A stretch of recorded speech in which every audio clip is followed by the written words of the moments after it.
کیسے زندہ ہوا؟ ماؤں نے محنت کی، بہنوں نے محنت کی، بیویوں نے محنت کی، جی ہاں بیٹیوں نے محنت کی۔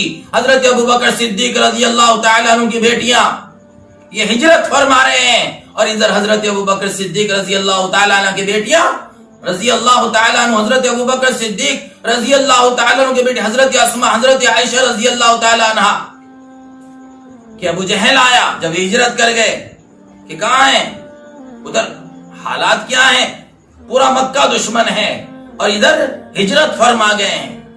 تو دادا اس وقت ایمان نہیں لائے تھے اور نابینا تھے، تو بیٹیوں سے پوچھا ابو بکر خود تو چلائے گیا، مال بھی سارا لے گیا ہوگا۔ تو بیٹیوں نے جس طاق میں درہم دینار رکھے رہا کرتے تھے وہاں کچھ ڈلے اور پتھر رکھے، کچھ پتھریاں رکھی اور اس پہ کپڑا ڈال دیا، اور دادا کا ہاتھ اس پہ رکھے، نہیں دادا چھوڑ کر گئے ہیں، چلو یہ اس نے اچھا کیا، دادا کو دلاسا دیا۔ حالانکہ حضرت اسماء رضی اللہ تعالیٰ عنہ فرماتی ہیں کہ اللہ گھر میں کچھ بھی نہیں تھا، یہ تو ہم نے دادا کو دلاسا دینے کے لیے کیا تھا۔ اب یہ بیٹیاں جانتی ہیں کہ ابا نہیں ہے، لیکن یہ بھی جانتی ہیں کہ ابا نہیں ہے تو کیا ہوا، اللہ تو ہے اور دینے والا تو اللہ ہے، رزاق تو اللہ ہے، خلاق تو اللہ ہے، پیدا کرنے والا تو اللہ ہے، روزی کا مالک اور خالق تو اللہ ہے۔ تو یہ بچیوں کا ذہن بنا ہوا تھا، بیٹیوں نے قربانی دی، عالم میں اسلام زندہ ہوتا چلا گیا، عورتوں نے قربانیاں دی، ماؤں نے قربانیاں دی، بہنوں نے قربانی۔ حضرت عمر رضی اللہ تعالیٰ عنہ، جی ہاں کیسے زبردست صحابی ہیں، کیسے جلیل و قدر صحابی ہیں۔ پیارے نبی صلی اللہ علیہ وسلم نے فرمایا میرے بعد کوئی نبی ہوتے تو عمر ہوتے۔ حضرت عمر رضی اللہ تعالیٰ کا ایمان لانے کا سبب کیا بنا؟ اللہ اکبر، کہ حضرت عمر رضی اللہ تعالیٰ عنہ تلوار لے کر رسول اللہ صلی اللہ علیہ وسلم کے قتل کے در پہ تھے، اور حضرت عمر رضی اللہ عنہ کو راستے میں ایک صحابی ملے، سعد بن ابی وقاص رضی اللہ تعالیٰ عنہ، نے کہا عمر کہاں جا رہے ہو؟ کہ نعوذ باللہ رسول اللہ کے قتل کی فکر میں ہوں، کہ اپنے گھر والوں سے کیسے مطمئن ہو گئے، تمہارے بہن اور بہنوں ایمان لا چکے ہیں۔ کہ اچھا تو بھی بے دین ہو گیا ہے، تلوار نکالی تو یہ بات کہی، تو فوراً پلٹے اور بہن اور بہنوئی کے گھر گئے، دروازہ بند تھا، اندر حضرت خباب رضی اللہ تعالیٰ عنہ قرآن پاک کی تعلیم دے رہے تھے، ہاں قرآن پاک سکھایا جا رہا تھا، گھر گھر قرآن کا مدرسہ بنا ہوا تھا، علم کا مدرسہ بنا ہوا تھا۔ اللہ تعالی ہمیں، ہماری ماں بہنوں کو، سب کو اس کی توفیق عطا فرمائے کہ ہم اپنے گھروں کو علم کا مدرسہ بنائیں، اپنے گھروں کو دعوت کا مرکز بنائیں، اپنے گھروں کو ذکر کی خانقاہ بنائیں، کہ صبح شام ہمارے گھروں میں اللہ کا ذکر ہوگا، اللہ کی عبادت ہوگی تو برکتیں رحمتیں نازل ہوں گی، نحوستیں اور شیطانیت سب ختم ہو جائے گی۔ اللہ ہمیں اس کی توفیق عطا فرمائے۔ تو حضرت عمر رضی اللہ عنہ نے دروازہ کھٹکھٹایا، حضرت خباب رضی اللہ عنہ چھپ گئے، بہن آئی دروازہ کھولا، اندر آئے تو پوچھا کیا کر رہے تھے تم؟ تو بھائی جان کیا بات ہے؟ کہ میں نے سنا ہے تم بے دین ہو گئے ہو، کہ اگر مذہب سچا ہو، کہ اچھا تو بھی بے دین ہو گئی۔ اب بہن کو مارنا شروع کیا، بہنوئی کو بھی مارا، بہن کو بھی مارا، اتنا مارا کہ خون نکل آیا۔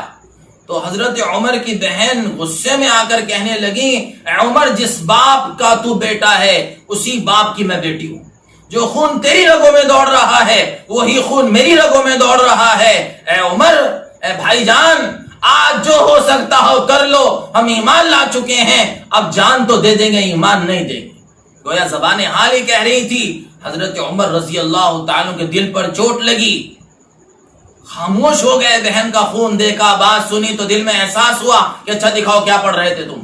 کہ بھائی جان کفر کی وجہ سے آپ کے ہاتھ ناپاک ہیں، یہ قرآن پاک کے اوراق میں آپ کے ہاتھ میں نہیں دے سکتی، کہ پھر مجھے کیا کرنا پڑے گا؟ کہ غسل فرمائیے، پاک صاف ہو جائیے پھر دے سکتی ہوں۔ غسل فرمایا، دل صاف ہوا، پاک صاف ہوئے، اور پھر کہا بہن سے اب لاؤ، تو اپنا دوپٹہ ہاتھ پہ رکھا اور قرآن کے وہ اوراق جس پہ سورہ طٰہٰ لکھی ہوئی تھی، جب سورہ طٰہٰ پڑھنی شروع کی ہے آنکھوں سے آنسو نکلنے لگے، اور فرمانے لگے کہ مجھے لے چلو رسول اللہ صلی اللہ علیہ وسلم کی خدمت اقدس میں۔ کہ بھائی جان کیا بات، راستہ بھول گئے؟ کہ نہیں بہن، پہلے قتل کرنے کے لیے جا رہا تھا، اب قتل ہونے کے لیے جانا چاہتا ہوں، اب ساری زندگی فیصلہ کر لیا کہ زندگی گزارنی ہے تو رسول اللہ صلی اللہ علیہ وسلم کے قدموں میں گزار۔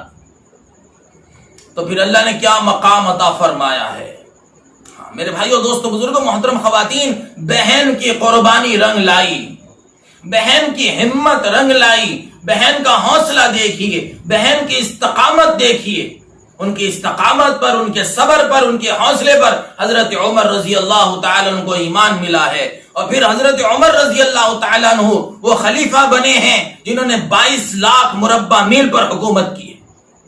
ان کے ذریعے جتنا اسلام دنیا میں پھیلا اس کا اجر ان کی بہن کے کھاتے میں بھی جائے گا۔ اگر عورتیں قربانی دے دیں، آج عورتیں اپنے جذبے کو دبا لیں، آج عورتیں صبر کر لیں، کپڑے پر، زیور پر صبر کر لیں اور اپنے گھروں میں دین کی محنت کے لیے تیار ہو جائیں اور گڑ جائیں، تو دنیا میں دین زندہ ہو سکتا ہے، دنیا میں اسلام کا بول بالا ہو سکتا ہے، پوری دنیا کے اندر اللہ کی بات چل جائے گی، اس کے رسول صلی اللہ علیہ وسلم کی بات چل جائے گی۔ ہم اس کی نیت کریں، ہم اس کا ارادہ کریں، ہم اس کا فیصلہ کریں کہ انشاءاللہ زندگی بدلیں گے، سوچ بدلیں گے، خیالات بدلیں گے، جذبات بدلیں گے، کہ ہماری زندگی کا مقصد تو دنیا میں اللہ کے دین کی حیات ہے۔ تو میں نے عرض کیا عورتوں نے قربانیاں دی، پورے عالم میں دین پھیلتا گیا، پھیلتا گیا، پھیلتا گیا۔ حضور اقدس صلی اللہ علیہ وسلم نے صحابہ کو اس پہ تیار کیا تھا۔ جنگ تبوک کے موقع پر رسول پاک صلی اللہ علیہ وسلم نے فرمایا تھا آج تمہاری جان کے ساتھ تمہاری مال کی ضرورت ہے، تو عورتوں نے اپنے زیور دیے ہیں۔ جی ہاں، کسی نے اپنے کان کی بالی نکال کر دی، کسی نے اپنے گلے کا ہار نکال کر دیا، کسی نے اپنے ہاتھ کے کنگن نکال کے دیے، اللہ کے دین کے لیے اپنے زیور قربان کہ اللہ اس سے بہتر ہمیں جنت میں عطا فرمائے گا۔ تو عورتوں کے جذبے دیکھیے، ہر زمانے میں عورتوں نے قربانیاں دی ہیں، ہر زمانے میں عورتوں نے جان مال وقت لگائے۔ اگر عورتیں قربانیاں نہ دیتی اسلام دنیا میں زندہ نہ ہوتا۔ جی ہاں، جہاں مردوں نے قربانیاں دی وہاں عورتوں نے قربانیاں دی۔ تو میں نے عرض کیا ایمان سیکھنے کے لیے اپنے مردوں کو اللہ کی راہوں میں بھیجنا، اپنے مردوں کو اللہ والوں کی خدمتوں میں بھیجنا، علماء کرام کی خدمت میں بھیجنا، جس سے ہمارے مرد دیندار بنے۔ ہمارے مرد دیندار بنیں گے ہمارا دین پر چلنا آسان ہوگا، اللہ کے حکموں پر چلنا آسان ہوگا، پیارے نبی صلی اللہ علیہ وسلم کے طریقوں پر چلنا آسان ہوگا۔ تو سب سے پہلا کام یہ ہے۔ دوسرا کام گھروں میں تعلیم کا حلقہ، ہمارے بچوں کی تربیت ہو، ہمارے بچے دیندار بنے، ہمارے بچے جیسے عرض کیا روزانہ گھر میں اللہ رسول کی باتیں ہوں۔ چھوٹے چھوٹے بچے جن کے جذبے بنے ہوئے تھے، جنگ بدر کے اندر حضرت عبد الرحمن بن عوف رضی اللہ عنہ فرماتے ہیں کہ میں مقابلہ کر رہا تھا تو میرے دونوں طرف بچے تھے، میں سوچنے لگا ذرا مضبوط لوگ ہوتے جم کے میں مقابلہ کرتا، جب ہی دونوں بچے آگے آئے۔ حضرت معوذ رضی اللہ تعالیٰ عنہ کہ ابو جہل کہاں ہے چچا جان، اس سے تمہیں کیا کام کہ ہم نے سنا ہے وہ رسول اللہ صلی اللہ علیہ وسلم کی شان میں گستاخیاں کرتا ہے، اگر آج ہمیں ابو جہل مل گیا یا تو وہ نہیں یا ہم نہیں۔ یہ بچوں کا جذبہ ہے۔ جب ہی ابو جہل دوڑتا ہوا نظر آیا، عبد الرحمن بن عوف رضی اللہ تعالیٰ عنہ نے اشارہ کیا دیکھو وہ جا رہا ہے ابو جہل۔ دونوں بچے بھاگے چلے گئے، ایک نے گھوڑے پر حملہ کیا، ایک نے ابو جہل کی ٹانگ پہ حملہ کیا، اسے زخمی کر دیا۔ پیچھے سے اکرمہ آئے اور آ کر ایک صحابی جو بچے تھے حضرت معاذ رضی اللہ تعالیٰ عنہ، ان کے کندھے پر وار کیا، ان کا ہاتھ کٹ کے لٹک گیا۔ ایک ہاتھ سے مقابلہ کرتے رہے، جب بہت زیادہ تکلیف ہوئی اپنے ہاتھ کو پیر کے نیچے دبایا اور جھٹکا مارا اور پھر مقابلہ کیا۔ تو بچوں نے قربانیاں دی، عالم میں اسلام زندہ ہوتا چلا گیا۔ بچوں نے اپنی جان لگائی ہے، بچوں نے اپنے آپ کو پیش کیا تھا، عورتوں نے اپنے آپ کو پیش کیا تھا، قربانیاں دینے والوں نے قربانیاں دی۔ حضرت اماں خدیجہ رضی اللہ تعالی عنہا وہ سب سے پہلی بیوی رسول پاک صلی اللہ علیہ وسلم کی، جب پہلی وحی نازل ہوئی ہے اور آپ گھر میں تشریف لائے اور آپ نے فرمایا مجھے کمبل اڑاؤ، مجھے کمبل حضرت خدیجہ رضی اللہ تعالی عنہ نے کمبل اڑایا تو پیارے نبی صلی اللہ علیہ وسلم نے فرمایا اے خدیجہ مجھے اللہ نے نبی بنایا ہے، مجھے ایک اللہ کی طرف دعوت دینی ہے، مجھے لوگوں کو اللہ کی بات بتانی ہے۔ اے خدیجہ میری بات کون مانے گا، کون سنے گا، میں کیسے دعوت دوں؟ تو کیا کہا اماں جان نے، آپ سچے ہیں، آپ امین ہیں، آپ صادق ہیں، اللہ آپ کو ضائع نہیں کرے گا۔ اے حضرت محمد صلی اللہ علیہ وسلم، اے میرے آقا، سب سے پہلے دعوت دینے والے آپ ہیں اور کلمہ پڑھنے والی میں ہوں، میں آپ پر ایمان لاتی ہوں، اشہد ان لا الہ الا اللہ و اشہد ان محمد الرسول اللہ۔ آپ غور کریں سب سے پہلے ایمان لانے والی عورت ہیں، سب سے پہلے بیوی نے ساتھ دیا، آپ کی ازواج مطہرات نے ساتھ دیا، آپ نے قربانی دی۔ اور جو عورتیں اپنے مردوں کا ساتھ دیتی ہیں دین کے کام میں، اپنے مردوں کی معاون مددگار بنتی ہیں، اللہ ان مردوں سے بڑے بڑے کام لیتا ہے دین کی۔ اللہ ہمیں اس کی توفیق عطا فرمائے کہ ہم اپنے مردوں کو تیار کریں اور ساتھ دیں، قربانی دیں۔ تو حضرت خدیجہ رضی اللہ تعالیٰ عنہ بڑی مالدار تھی، تاجرہ تھیں، لیکن جب ایمان لائی ہیں اور پیارے نبی صلی اللہ علیہ وسلم کا دعوت کا کام، پیارے نبی کی محنت پر اپنا سب کچھ نچھاور کر دیا، حتیٰ کہ گھروں میں فاقے آ گئے۔ جی ہاں، اللہ تعالیٰ ہمیں سب کو توفیق عطا فرمائے۔ تو آج ہم سب فیصلہ کریں، میرے بھائیوں، دوستوں، بزرگوں، محترم خواتین، آج سے نیت کرو عالم میں اللہ کے دین کو زندہ کرنے کی فکریں کرنی ہے، قربانی دینی ہے۔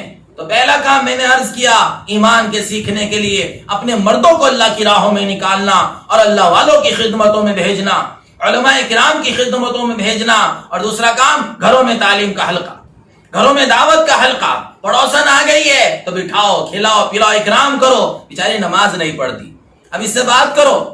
بیچاری ہر عورت اپنے مسائل لے کر آتی ہے، تو اپنا مسئلہ لے کر آئیے آپ کے پاس، گھر میں یہ پریشانی ہے، یہ دقت ہے، یہ تکلیف ہے، یہ مصیبت ہے۔ اب اس کو سمجھاؤ، دیکھ بہن، کرنے والی ذات تو اللہ کی ہے، سب کچھ اللہ کے ہاتھ میں ہے۔ بہن، عزت ذلت، زندگی موت، نفع نقصان اللہ کے ہاتھ میں ہے۔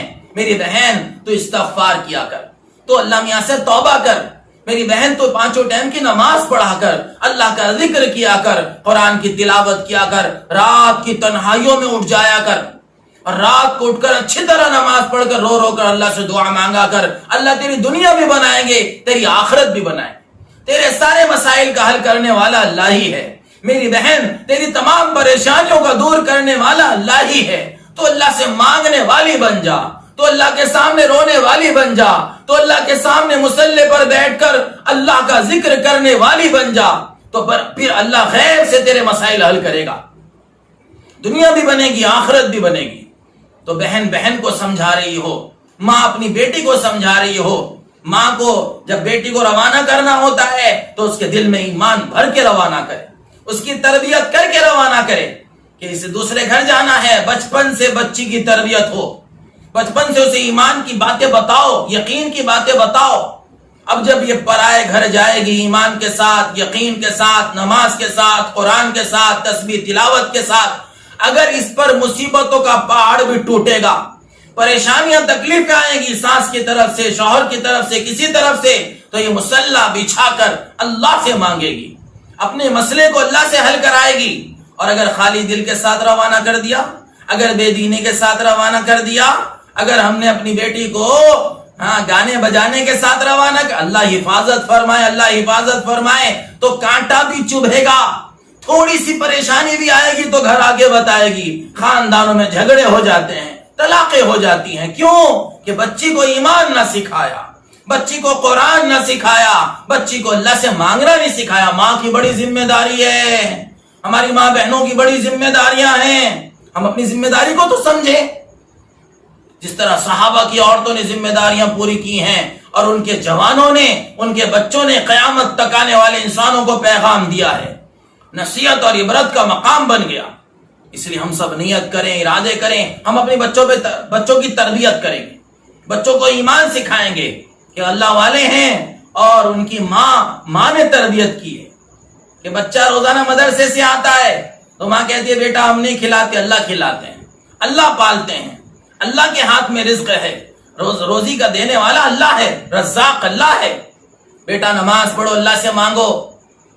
ایک اللہ والے بزرگ ہیں، وہ اپنا واقعہ، ان کا واقعہ کتابوں میں لکھا ہے، تو فرمایا کہ وہ چھوٹا سا بچہ مدرسے سے آتا، اور مدرسے سے آنے کے بعد امی سے روٹی مانگی تو امی بیٹا نماز پڑھو، اللہ سے مانگو، اور اللہ سے مانگتے، روٹی تلاش کرتے، روٹی مل جاتی، امی روٹی اللہ نے دی ہے، بے شک اللہ ہی دیتے ہیں بیٹے۔ تو روزانہ یہ معمول تھا۔ ایک دن والدہ کہیں چلی گئی تو آئی، تو پھر کیا ہوا کہ وہ بیٹا جو ہے اس کو روٹی ملی ہوئی تھی، یعنی کہ انہیں وہاں یاد آیا کہ اگر آج بیٹے کو روٹی نہ ملی تو کیا ہوگا، تو ادھر ماں نے مانگا، ادھر بچے نے مانگا۔ تو اللہ تعالیٰ بڑی قدرت اور طاقت والا ہے، اللہ نے روٹی کا غیب سے انتظام کیا، واقعات لکھے ہوئے ہیں کہ اللہ سے بچپن میں ہی مانگنا سیکھ لیا. تو ہم ایسی تربیت کریں اپنے بچوں کی, اپنے بچوں پر محنت کریں کہ ہمارے بچوں کا اللہ سے تعلق ہو جائے, ہمارے بچوں کا جی لگنے لگے کیا نماز ہی میرے مسئلے کا حل ہے. تو پہلا کام ایمان کا سیکھنا, اور ایمان سیکھنے کی ترتیب میں نے عرض کی, مردوں کو اللہ کی راہوں میں نکالنا اور گھروں میں تعلیم کا حلقہ, بچوں کی دینی تربیت, بچوں کو دین سکھانا. بیٹا سونا ہے, پڑھو اللہم بسمک اموت و احیا. بچہ صبح کو اٹھ گیا ہے تو اٹھنے کی دعا, صبح کو اٹھنے کی دعا اسے پڑھاؤ. گھر سے نکل رہا ہے تو اسے سنتوں کا اہتمام, پیارے نبی کی زندگی سکھانا, یہ ہماری ذمہ داری ہے. دوسرا کام نماز کا اہتمام ہے. نماز کا مسئلہ یہ ہوتا ہے کہ اذان ہو گئی ہے ابھی پڑھ لوں گی, روٹی بنا لوں تو پڑھ لوں گی, سالن تیار کر لوں تو پڑھ لوں گی, کپڑے دھو لوں تو پھر پڑھ لوں گی. نہیں, نماز کا وقت متعین کریں. بہترین بات, فجر کی اذان ہوتے ہی ہم بے چین ہو جائیں, کہیں نماز قضا نہ ہو جائے. وقت کم ہوتا ہے فجر میں, اذان ہوتے ہی نماز ادا کرنے کا فکر کریں. ایسے ظہر کی نماز کا وقت متعین کر لیں کہ مجھے 1 بجے یا 2 بجے ظہر پڑھ لینی ہے. یہ نہیں ابھی پڑھوں گے, نہیں, پہلے نماز پڑھ لوں پھر روٹی بنا لوں گی, پہلے اطمینان سے نماز پڑھ لوں, اللہ میری مدد کرے گا, پھر کپڑے دھو لوں گی. اس طریقے سے ہماری مستورات اپنے گھروں کے اندر نماز کے اہتمام کے ساتھ زندگی گزاریں. پھر ہماری نماز, بعض مستورات اچھی خاصی بیٹھ کے نماز پڑھنا شروع کر دیتی ہیں, حالانکہ مجبوری اگر ہے تو بات دوسری ہے. اس کے بارے میں علماء سے پوچھا جائے کہ بھئی ہم یہ مسائل ہمارے ساتھ ہیں تو ہم کھڑے ہونے کے بجائے بیٹھ کے کیا نماز پڑھ سکتے ہیں؟ تو بہرحال نماز ہماری جاندار ہو, نماز ہماری نماز بن جائے. نماز بے شک بے حیائی بری باتوں سے روکتی ہے. جب ہماری نماز بنے گی تو وہ بری باتوں سے روکے گی. جب ہماری نماز بنے گی تو ہماری دعائیں قبول ہوں گی, ہمارے مسائل حل ہوں گے. نماز ہمارے مسئلے کا حل بن جائے گی. روزی کی برکت کا وعدہ ہے, تمام نماز پر موقوف ہے. خود بھی نماز پڑھیں, اپنے بچوں کو بھی نمازی بنائیں, اپنے مردوں کو بھی نمازی بنائیں. اور اس کے اوپر جو واقعات ہیں انہیں کتابوں میں پڑھیں. فضائل کی کتابوں میں واقعات لکھے ہوئے ہیں کہ صحابہ کی نماز کیسی تھی, صحابہ کی عورتوں کی نماز کیسی تھی, کیسے اللہ سے مانگنے میں, رونے دھونے میں جی لگتا تھا. تو محترم خواتین, نماز کا خاص اہتمام ہو. رکوع بھی لمبا کیا جائے, سجدہ بھی لمبا کیا جائے, قیام بھی لمبا کیا جائے. جیسے صحابہ کی نماز تھی کہ نماز کی نیت باندھی ہے اور عشاء سے فجر ہو گئی ہے. ابو ریحانہ رضی اللہ تعالیٰ عنہ اللہ کے راستے سے واپس آئے ہیں, بیوی انتظار میں ہیں کہ شوہر آئے ہیں اور کیا بات ہے. تو اب عشاء کی نماز پڑھ کر آئے, بیوی سے کہا 2 رکعت پڑھ لو. ہاں جی پڑھ لیجئے. اب 2 رکعت کی نیت باندھی, عشاء سے فجر ہو گئی, فجر کی اذان ہوئی, سلام پھیرا, چلے مسجد کی طرف. بیوی نے ہاتھ پکڑ کر کہا گھر والوں کا بھی کچھ حق ہے, حق اس کا جسے تو یاد آئی ہو کہ میں تیرے سامنے بیٹھی ہوں, تیرے یاد ہی نہیں رہا کہ ہاں جب میں نے نماز کی نیت باندھی مجھے یاد ہی نہ رہا. جنت اور جہنم ایسا کھل کر میرے سامنے آئے, مجھے رات کا پتہ ہی نہ چلا. تو ایک وہ جوان تھے, ایک ان کی نمازیں تھی, ایک ہماری نمازیں ہیں. جی ہاں, حضرت علی رضی اللہ عنہ کے تیر لگ گیا ناران میں, نکالنے کی بڑی کوشش کی, نہ نکلا. تو کسی نے کہا جب نماز کی نیت باندھے تو نکال لینا. تو حضرت نے نماز کی نیت باندھی. حضرت علی رضی اللہ تعالیٰ عنہ نماز پڑھ رہے تھے, کچھ لوگ آئے, انہوں نے آ کر تیر نکال لیا. اطمینان سے نماز چلتی رہی. کیسا جی لگتا ہوگا نمازوں میں. سلام پھیر کر کہا کیا تیر نکالنے آئے ہو؟ حضرت وہ تو ہم نے نکال بھی لیا کہ مجھے خبر ہی نہ ہوئی. تو ہماری نماز بنے, پھر اس کے ساتھ اللہ کا ذکر ہو رہا ہو, تسبیحات کا اہتمام. تیسرا کلمہ ہے, درود پاک ہے, استغفار کی کثرت ہے. اللہ کا ذکر کیا کریں. اللہ کا ذکر بہت بڑی چیز ہے. پیارے نبی نے فرمایا ذکر کرنے والا اور ذکر نہ کرنے والا دونوں کی مثال زندہ اور مردہ کسی ہے. اللہ کا ذکر کرنے والا زندہ ہے اور اللہ کا ذکر نہ کرنے والا مردہ ہے. تو ہم زندوں کے حکم میں ہو جائیں کہ ہمارا دل زندہ ہو جائے, ہمارا دھیان اللہ کی طرف لگ جائے, کہ تنہائیوں میں جب اللہ کا دھیان ہوگا تو تنہائیوں میں گناہ کرتے ہوئے ڈریں گے میرا اللہ مجھے دیکھ رہا ہے. جی ہاں, جب اللہ کا دھیان ہوگا تو اندھیرے میں گناہ کرتے ہوئے ڈریں گے میرا اللہ مجھے دیکھ رہا ہے. صحابہ کے بچوں میں بھی اللہ کا دھیان تھا. حضرت عمر رضی اللہ عنہ کا زمانہ کہ آپ گشت فرما رہے تھے, ایک مکان سے آواز آ رہی ہے بیٹی آج بکری نے دودھ کم دیا, اس میں پانی ملا ہے.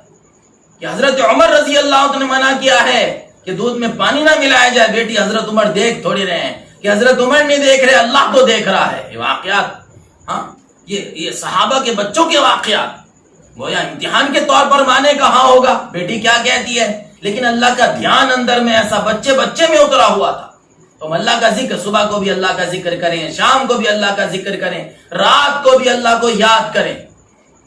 تسبیحات کا اہتمام، قرآن کی تلاوت. جن گھروں میں قرآن پڑھا جاتا ہے وہ گھر آسمان والوں کے لیے ایسا چمکتے ہیں جیسا زمین والوں کے لیے ستارے چمکتے ہیں. بچہ قرآن پڑھنے والا بن جائے، گھر میں قرآن پاک پڑھانے کی ترغیب دی جائے، اپنے بچوں پر محنت کی جائے. تو یہ اعمال ہیں جو ہمیں زندہ کرنے ہیں. پھر ہمارا معاشرہ، ہمارے اخلاق، ہمارے معاملات، ساس بہو کا جھگڑا ختم ہو جائے. ہاں، شوہر بیوی کا جھگڑا ختم، اپنا حق معاف کرنے والے بن جائیں، دوسروں کا حق ادا کرنے والے بن جائیں. ساس اپنی بہو کو بیٹی سمجھے اور بیٹی اپنی ساس کو اپنی ماں سمجھے، جھگڑا ختم. گھر کے اندر محبت پیار ہوگی، رحمتیں برکتیں آئیں گی. جی ہاں، اچھے اخلاق سے زندگی، ہاں گھر جنت کے باغ بن جاتے ہیں گھر. اسی لیے ہم نیت کریں، ارادے کریں کہ انشاءاللہ ثم انشاءاللہ آج سے اپنی زندگی بدل دیں گے، آج سے اپنی سوچ اور خیالات بدل دیں گے، آج سے اللہ کے حکموں پر اور پیارے نبی صلی اللہ علیہ وسلم کے طریقے پر چلیں گے. اللہ تعالی ہم سب کو عمل کرنے کی توفیق عطا فرمائے. مزید بیانات کے لیے چینل کو سبسکرائب کریں.